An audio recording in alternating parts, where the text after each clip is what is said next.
Bonjour, bonsoir la famille. Cela va dépendre de l'heure à laquelle vous allez tomber sur cette vidéo. Donc c'est pour moi un réel plaisir de vous retrouver une fois de plus.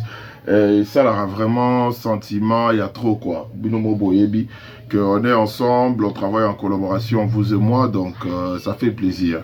Bienvenue aux nouveaux abonnés, vous vous abonnez chaque jour. Et ça fait énormément plaisir de savoir qu'il y a une communauté derrière moi qui ne cesse de s'agrandir. Donc je suis très heureux de vous avoir dans ma vie. Tout ça, on a l'habitude de faire. Et puis, tous s'entraider, quoi. Vous savez, non? Tous s'entraider, tous qui les bossons ensemble. Et pour le plaisir, et Bandi Bonil, pour le plaisir de tout le monde. Alors, comme vous le savez, ici c'est Sherika TV, une chaîne qui a été créée pour promouvoir et faire la promotion de vos artistes comédiens ainsi que leurs œuvres. Donc tout le monde en aura pour son compte. On est là,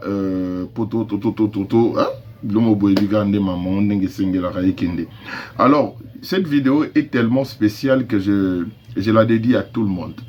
Donc, Bafan Yassila, Bafan Yabellevue et Bafan Yabatutu. Vidéo Oyo et Zapona Bisso.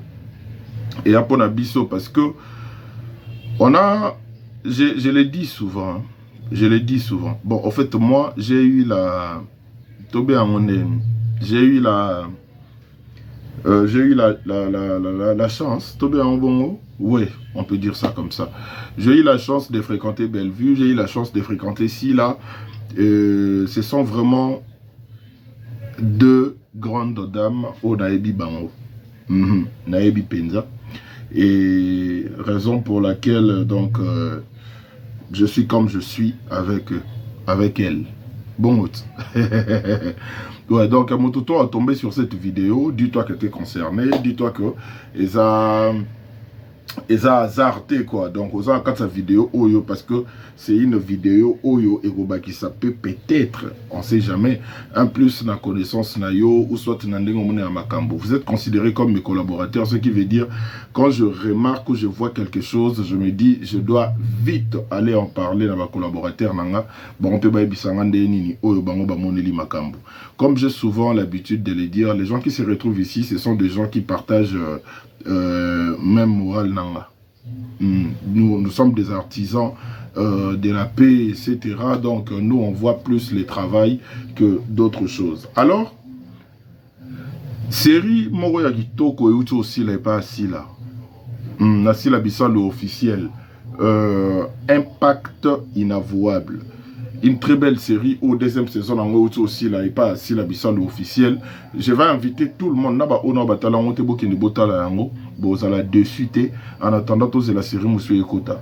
Donc une très belle série Mutu o ya robo ya yango azate parce que il y a certaines séries où ils rappellent que tout le monde était d'accord. Donc il y a le roi série où on a impact inavouable.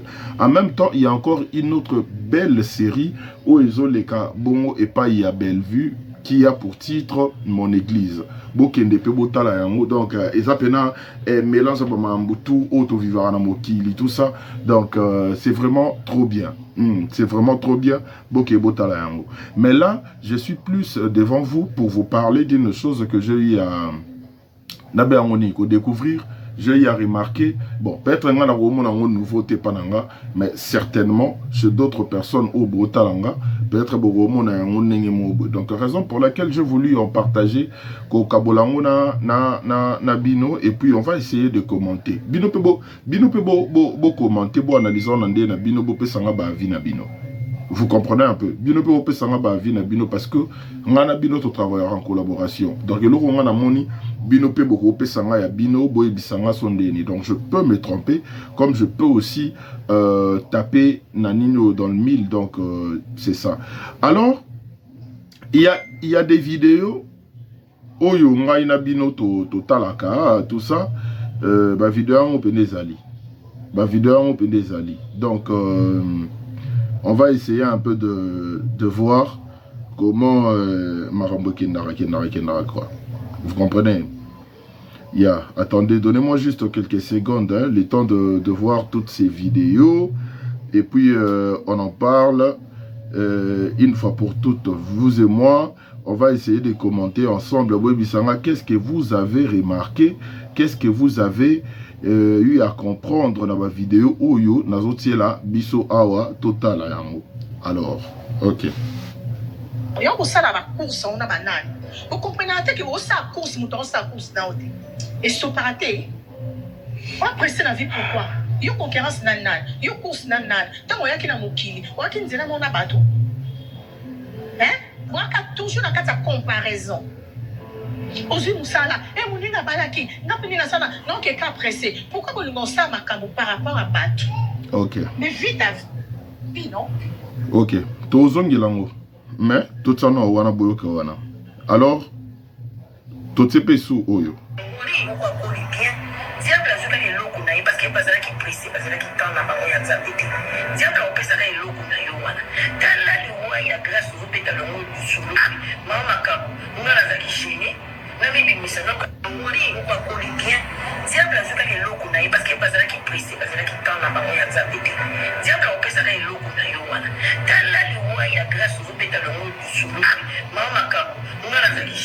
Bon, en haut, il y a voice, il y a assis là.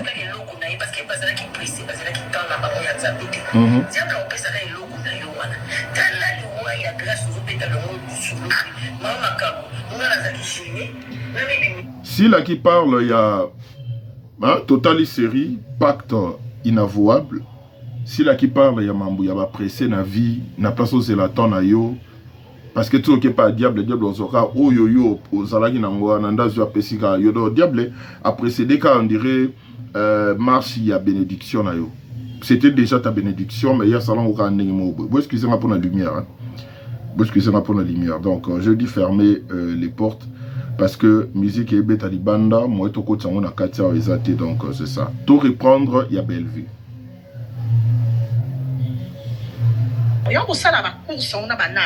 Vous comprenez que vous avez course, vous avez course dans le et ce paraté, on a pressé la vie pourquoi? Il y a concurrence nan nan, il y a course nan nan, tant qu'on y a qui n'a moukili, on a qui n'a mon abato. Hein? Moi, toujours dans la comparaison. Ozu Moussala, et mon n'a balaki, n'a pas na sana, non que cas pressé. Pourquoi vous nous ça makambo par rapport à Batou?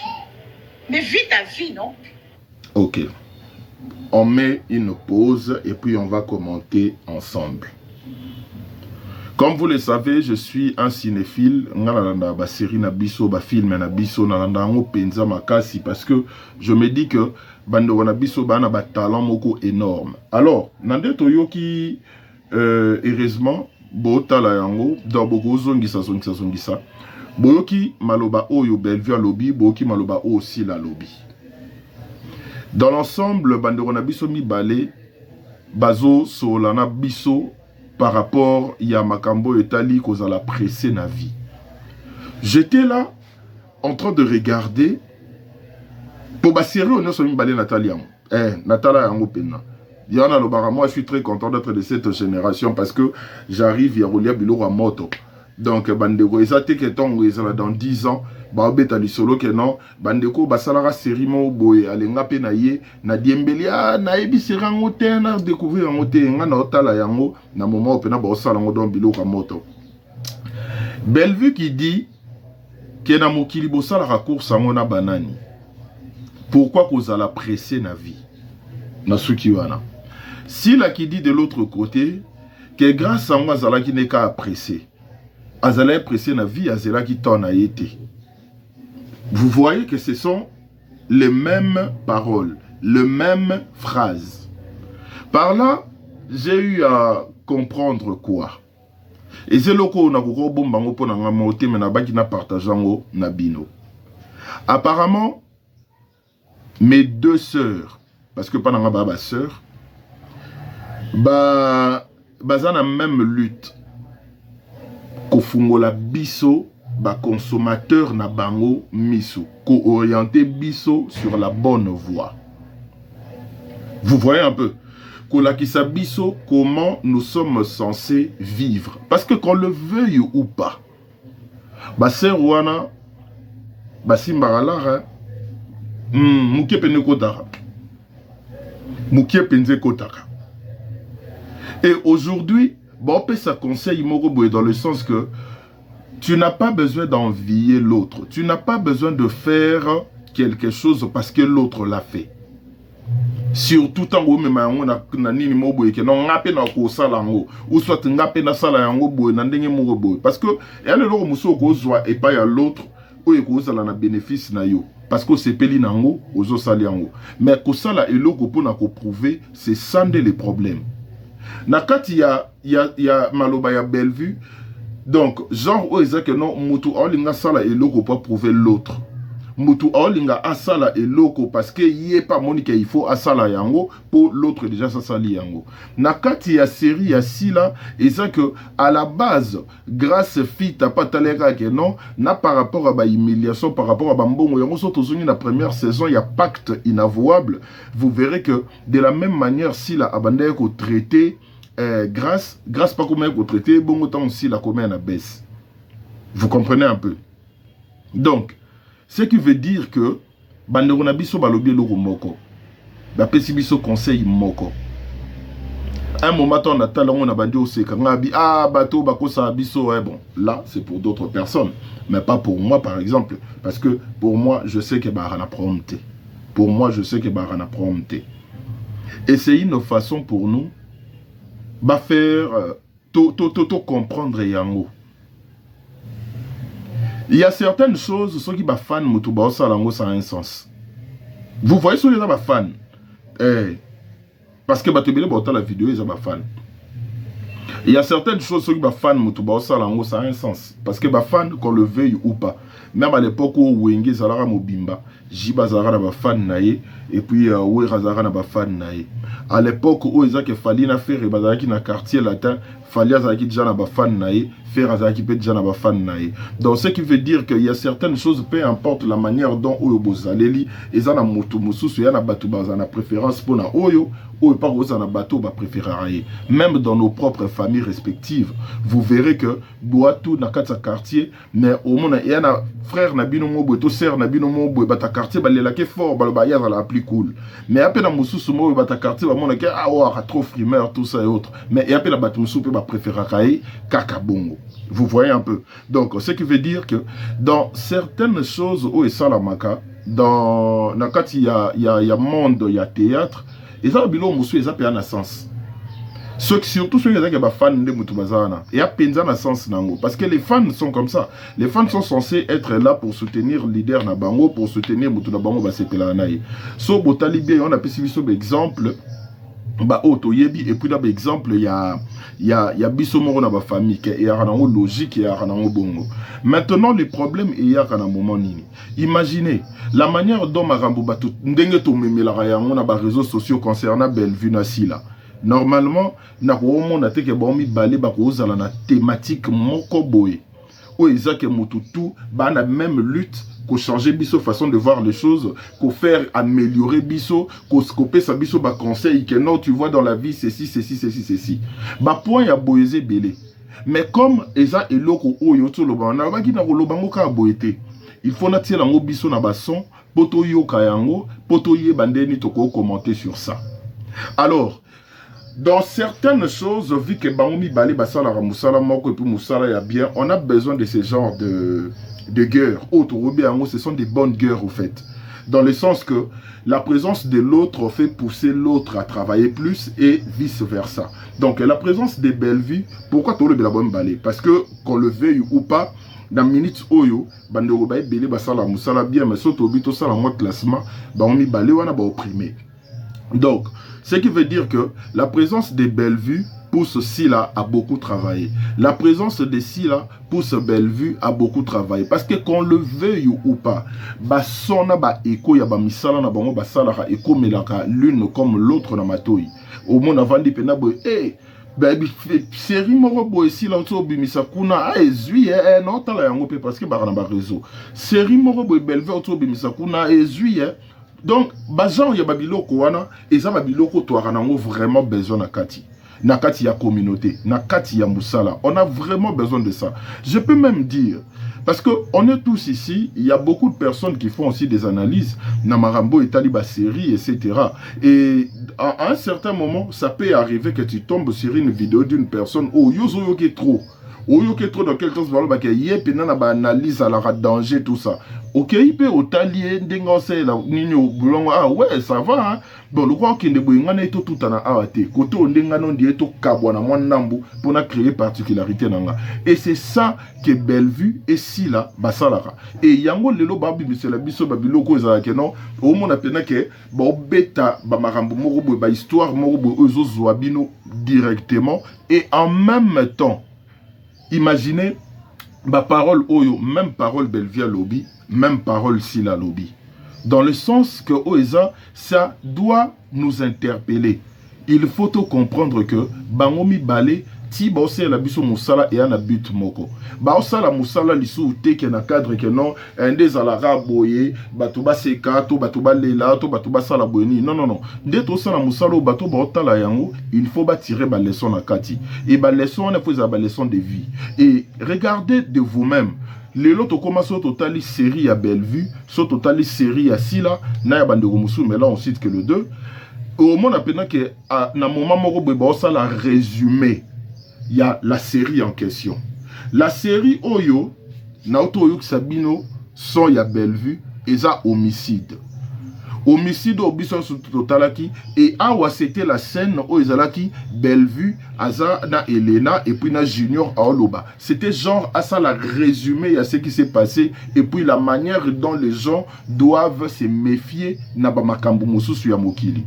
Et ceux qui tozongi na son on a autoté la biso ya sila et là pe moment aussi là a ça la résumé il y a scène il y a ba vana ki yena mama makambo ba ça la résumé il y a série oyo et uti ko sila et puis à orienter biso à yebisa biso déjà que non ba prévention tozo a déjà ba mesure na biso en concernant ba makambo ya mokili otoko okuta nango. Vous voyez la lutte et moi je dois applaudir. Je pouvais faire cette vidéo na Kaboli Koto mais j'ai trouvé que c'était tellement plus comment dirais-je, et sa diversité était mais plus profond. Il y a pour ça la yango dans l'ensemble pour nous faire comprendre une chose que bandero yo bazo bunda bana lutte moko bana but moko c'est de nous aider yako lâcher bamara mususu et puis de comprendre la vie ya ndenge bango ba omonela yango parce que boybelo moko boy mutoyo azo réussir ne loko azo sala soko pe sabino conseil faut bolanda ngwa faut bolanda ngo pourquoi faut bolanda yango parce que peut-être azo betela bino azan expérience ayebi par où elle est passée ou par où il est passé. Et donc, tant que orienté, il faut prendre cela en compte. Et alors, c'est un peu plus important de voir que Bandeko Yango, ça la boulot moko. Et en même temps, utiliser la même phrase pour aider. Donc, c'est nous les publics qui sommes chanceux parce que tozo vivre dans l'époque Yango. Alors, les problèmes, Oyo et se posaka ezawapi. On a entendu tout à l'heure qu'il y a certaines choses, surtout Tigelango fan, ça passe. Mais aujourd'hui, on peut voir que même dans le milieu théâtre, il y a certaines personnes, Oyo Bana Bango Bakende Bakei. C'est normal, c'est logique. Moi, je me dis, quand une personne charge son arme pour Aluka, bon, tout qui est non arme, c'est trop fort. Quand une personne a clash ou soit a piqué l'autre pour ses propres raisons, ça a un sens. Ce n'est pas qu'on encourage cela, mais ça a un sens. Quand une personne pique l'autre pour ses propres raisons, ça a un sens. Si là, dans sa série, eux aussi, la pacte inavouable, à la Kisibisu et Loko Izala, que non, quand tu t'attaques à une personne par procuration, une personne qui ne t'a jamais rien fait, et peut-être vous avez un lien, vous avez un rapport, mais vous avez attaqué sans raison. Mambou ya mambou par procuration, c'est là où c'est mauvais. Et c'est une façon exacte que les autres ont la même na art yango de marambo vraiment kende. Atana art, donc on doit ensembler les tout, hein. Musique, théâtre, cinéma, partout, même dans le monde, il y a médias, tout ça. Dans le monde en médias en général, on voit qu'il y a certaines personnes où ils ont que ozo lancer ba pic na mutu oyo na iboye banité parce que mutu angole musuna boye makambo kenda boye. J'ai eu à suivre je vais citer son nom. Bozolanda ma bête. j'ai eu à suivre Moko Yaba Live, il y a Mida. Mida qui dit, hey, ngai penza na modèle si la a éduqué, donc ma modèle si la comment que non, à la gisa biso kalingane sou alingara ba problème té. Hein? Je dois rectifier sur ce point. Si la gisa biso kalingara ba problème té parce que on voit que oh mutuboye keda ki boy momoni na si la ngo solo là au moni a joué pas si là tout ça, ya mwana pe ki na mara mususu. Oyo ngai na bandero sala nande na ndero mona. Comme on est là de loin, na zwa pena ke na tsa yango na se na linga lisu ko kende aller fort na marambu ya ba clash t etc. Na sepela nango. Parce que koyoka ba son oyo, ça nous fait comprendre une chose que bangomi balé ba na lutte moko. Moni bato ba yoka na raté, mutu moko te arozala na même intérêt. Il y a l'autre pour l'autre. Dans quel sens? Tout le monde qui est bangomi balé ba na intérêt moko pour na public au balanda bango. Baolinga public wana eza na ndenge moko boye. Baolinga amélioration, baolinga élévation, baolinga nini ba utiliser penza ba même maloba pour faire avancer bateau. Maintenant, s'il y a des gens oyo peut-être bazaka bamonaka makambu peut-être il y a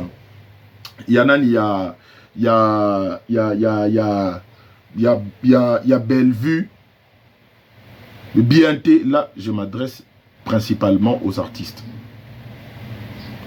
Quand toi tu t'attaques à Sila, parce que selon toi Sila a un problème avec Bellevue, selon toi.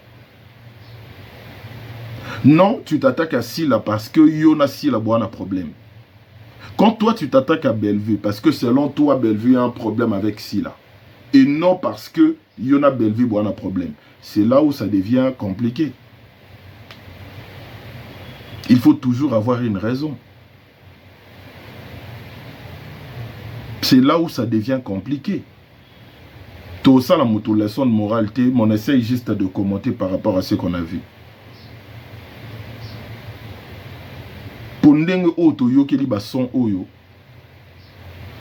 Ça prouve que moto azana motema ya mabe akobimisa mamba boyete. Au moins marambasero babimisi. Na luki pena bango nyonso baloba mambu ya bien, mais na luki pena o eza identique. Moto azana motema ya mabe. Bako bimisa mambo babimisi te. Parce que marambo babimisi so bolibota na intégralité nango la série. Place au Belver le Marambo eza na série homicide. Place aussi la le Marambo eza na série Pacte inavouable. Donc un pacte inavouable. Saison 2. Le dernier épisode, pareil avec Bellevue, le dernier épisode, il y a homicide. Donc, ce qui veut dire que quand les fans s'emportent, nous, on ne doit pas s'emporter comme le fan, avec les fans. Non, non. Fanatique, agolala, netinga, mourobsou n'a pas ça exemple honnête. Donc, on va appeler un fanatique par l'obi nanga, et moi, yo, a danger au leke l'ombe na maele. A fan nanga. A fan nanga. Vous comprenez un peu? Aza fan nanga. Donc, à traiter nga, à tsanga na piédestal tout au ya mona katsanga. Et à droit na ye. Et à droit na ye. Il y a certaines choses, bisomoro mututo compliqué. Mais or, ils ont des choses simples. Ils ont des choses compréhensibles, au fait. En regardant ceci, en regardant cela, tu peux facilement discerner que ils ont boy, ils ont boy. Bamaramususu, ils ont normal. Mais bisomo mututo comme ça compliqué. Parce que ton métier n'a pas de boy. Basero baosala musala ya makasi bwana idete po babimisa ba marambo ya boye. Ça demande à ce que bango ba yebi kende eza boye to tournaka lisu te to koma ko enseigner batu to koma ote ya batu. Donc awa musala ya makasi parce que il faut to aider nzambe to gagner les pe ba âme. Ba lobela mambo ki bo nzambe na kati ba opesa ba orientation ba exemple. Bandeko Maramusu totiki lango ba fan. Au moins que mutu oyo o sataka na yebo na problème personnel. Parce que loko oyo soto landeli ba maloba ya ba Bellevue na basila, ils ont dit ba maloba mo boye ba mitieli pena boye. Ba mitieli pena boye keza Maramusu na kati pena bazate. Mutu oboma mutu pour l'autre azate. Donc, ce sont des choses, on doit vraiment prendre cela en compte. Nga moto on a talaki yango na seki nga bia Bellevue na sina bosse ça toujours ba jeu. C'était juste pour rire. Mais après, il faut tout à la leçon bomba pia biso. Toi on a besoin na bango. Ce sont des bonnes guerres. Bon ça la boulot et boulot ana et ana sans haine. Alors maintenant faire couler l'autre pour l'avantage de l'autre, c'est le faire couler toutes les deux sans pour autant le savoir. Parce que loko et ça la keba exceller ga makasi boy. Et ça pour bangomi balé baza. Et ça pour bangomi balé baza. Yangwane kende bongo. Parce que même dans la musique et kende bongo. Et loko wana na théâtre notre vivara yangote. Et loko wana na théâtre notre vivara yangote. C'est une première. Bato ba mekaka basa le loko wana na théâtre zaki fiston sa isa ina la DSOB. Mais après fiston sa isa yatika théâtre la DSOBP mais ce que bato pena ba ye nango ba kotisi ndule na kati ya nino ya nini donc ba mei pena art na ndenge art ekendelaka. C'est si la est belle vue. Donc la présence de l'autre et ça le roi carburant par l'autre. Présence il y a oyo, il y a le roi carburant par oyo. Bafan, bo pota na bosa mam na bino bo mona ke bosa lana. Les artistes, boyebi ce que vous avez à faire. On a besoin de clasher X parce que selon toi X na Y bah on a problème. Donc mutu na mutu ayebi mambo osala. Alors biso bato to Hollanda, biso bato to bénéficier na savoir na connaissance ya Bellevue na sila. To baisser les bras, to continuer ko consommer bango, to pousser bango ba ke liboso. Parce que c'est vrai. Aujourd'hui, il y a certains fans bakoma pe ko kende pena na ndenge mo boya mo yende mo makasi pena. Tout ça ba fans ngo bazongo pa banane. Parce que Maramusu et Belé l'Obama na ba réseaux sociaux ya penza lokuta. Maramusu et l'Obama na ba réseaux sociaux ezala penza lokuta. Mais or nakati ya lokuta wana vous embarquez les autres nakati.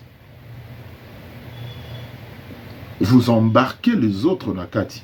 Bango pe ba koti nakati ya jeu yango et tie ba émotion na bango liboso yango na loba yelo moko ngai na koki ko souhaiter te kokoti sa mutu lifelo.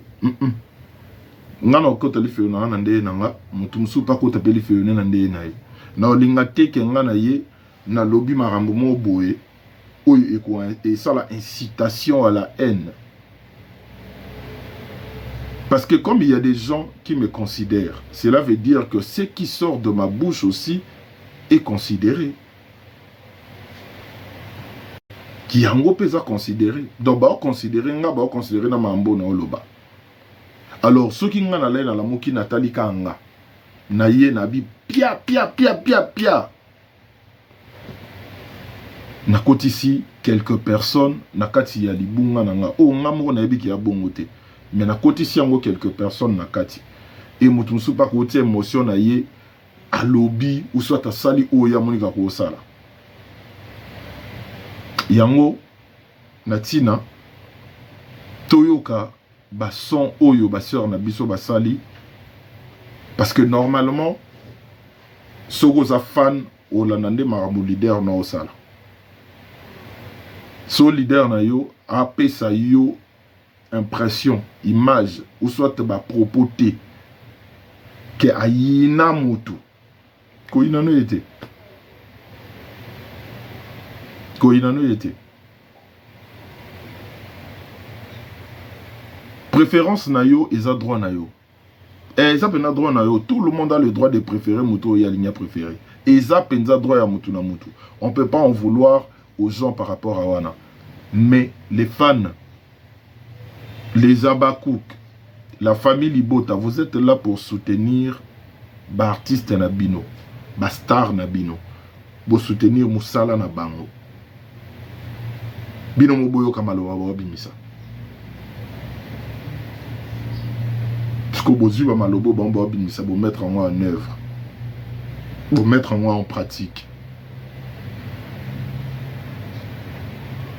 Donc, bon, on a que Bango va lutter pour Bakoti Sabino Lola. Donc, vous préférez Bango Bakoti Sabino Lola. Bango Bakoti Sabino Lola. Qui est au côté de l'Ife Loponga, na yena lobby lo moroboye, ou y repousse yo, au finga X, au finga Y. Botikanga, na côté de l'Ife onanga mokwa. Donc, na repoussé yote au finga X to finga Y. So monika mambo nga mona lobby. Et que c'est pel si nango yoto moniko finga nga.